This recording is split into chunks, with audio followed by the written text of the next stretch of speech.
3-chi oyda 21% deb belgilangan. 21%dan tadbirkorlikni rivojlantirish hamda kengaytirish maqsadida ko'plab ajratilyapti.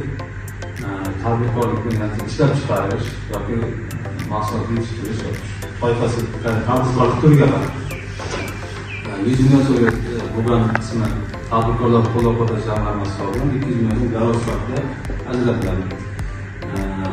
Tadbirkorligini masalan nima aynan ishlab chiqarish yo'nalishini ko'rsatib o'tilgan yo'nalish bo'yicha kengaytirish, rivojlantirish hamda tadbirkorlikni turini o'zi masalan nechta fuqaroni ish bilan ta'minlashiga qarab turib, agar bundan ham 300 million so'mdan yuqori bo'lsa, 500 million so'mgacha bo'lgan qismi 5 kishidan yuqori bo'lgan 5 kishidan yuqori fuqarolarni ish bilan ta'minlash hisobidan ham tadbirkorlikni kengaytirib boriladi.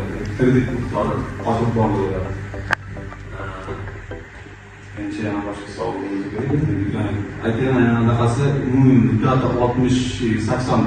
72 oy, 2 yil 24 oy imtiyozli davri bor. Asosiy foiz qismi esa